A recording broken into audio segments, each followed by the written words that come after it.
மாணிக்கவாசகருக்கு அப்புறம் சேஷாத்திரி. சேஷாத்திரிக்கு அப்புறம் தான் இந்த புலிங்க பேர் என்ன, ரமணா. ரமண மகரிஷி ரிஷியும் கிடையாது, ஒரு மயிலும் கிடையாது. நீங்க வேற எல்லாரும் ரமண ரிஷி. அதான் அந்த சொல்ற இல்லையா, பாப்பான்னா எப்படி கொண்டு போய் உட்கார வச்சு யார் சொன்னா? பக்கா பாப்பா. அதெல்லாம் சும்மா பக்கா பாப்பனாலதான் தேடுதல் இருந்தவரை ரிஷி ஆக்கிட்டாங்க. அவர் தேடுதல்ல தான் இருந்தாரு. புரிஞ்சதா? தேடுதல்ல தான் இருந்தாரு. அவர் ஒன்றும் ரிஷி ஆகல, ஒன்றும் ஆகலை.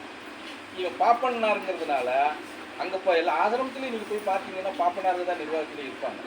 ரமணர் மதத்தில் ஃபுல்லாக அவங்க தான் இருப்பாங்க. சரியா? மக்களோட மக்களானது சேஷாத்திரி. அவர் மடத்துக்கு நீங்கள் போனீங்களே, அங்கே போய் பார்த்தீங்கன்னா நம்ம யதார்த்தவாதிகள் தான் இருப்பாங்க. புரிஞ்சதா?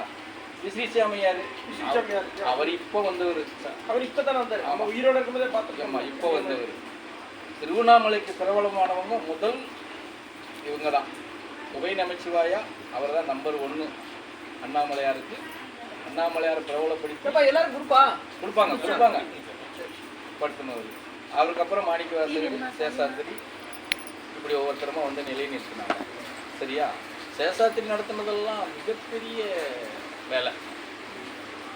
அவர் லீகல், அவர் கூட மக்களுக்கு பெருசாக பண்ணாருன்னு சொல்ல முடியாது. ஆனால் சில அற்புதங்களை நடத்தினார். அந்த வட்டாரத்தை நடத்தி காமிச்சார். அதில் அவர் சின்ன வயசுலேருந்தே மகானா வந்தவர் சேஷாத்திரி.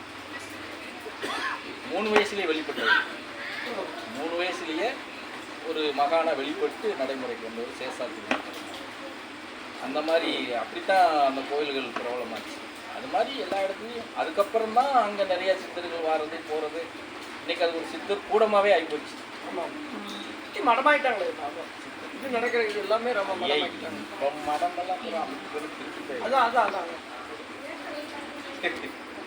நிறைய மடம் வந்துச்சு. ஆமாம், எல்லாம் பொழப்புக்காக மடத்துகளை உருவாக்கி எல்லாம் வந்து அந்த இடத்த ஃபேமஸில் அங்கே காட்டினா தான் நமக்கு எல்லாம் வரும்னு பண்ணிக்கிட்டு இருக்காங்க.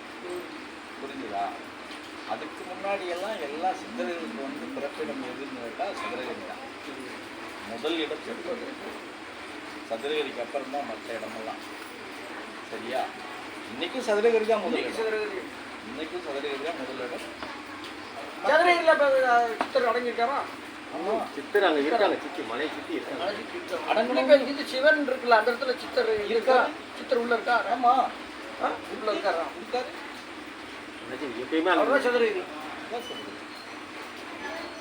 சித்தர் அடங்கின இடத்துல தான் லிங்கம் சுயம்பாவே வெளியேறினது.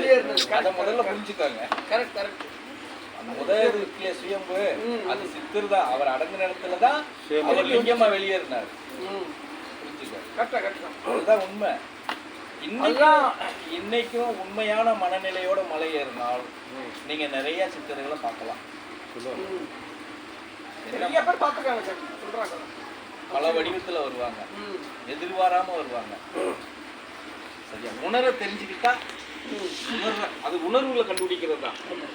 பார்வையில தெரியாது, கண்ணுக்கு தெரியும். உருவம் வேறையா இருக்கும்.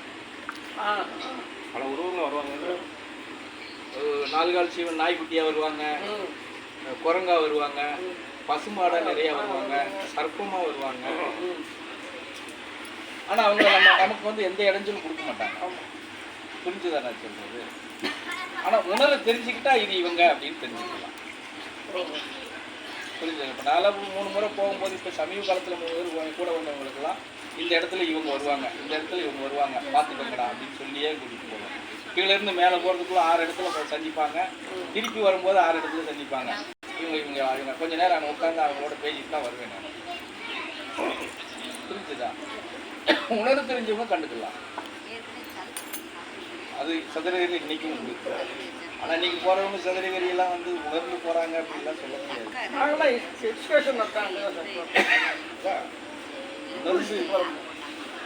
தெய்வம் உணர்ந்து போகணும். டூரிஸ்ட் போகிறதெல்லாம் வந்து பற்றி இருந்தால் மேலே போக முடியும். இல்லை சாமி, அதெல்லாம் பொழுதுபோக்கு போகிறோம். பொழுதுபோக்கு கீழே எவ்வளோ இருக்கு சாமி? இங்கேருந்து இத்தனை கிலோமீட்டர் நடக்கணும்ல சாமி, மனம் இருக்கணும்ல சாமி. போயிடலாம். இப்போ இவர் போய்க்கிற மாட்டாரு. அப்போ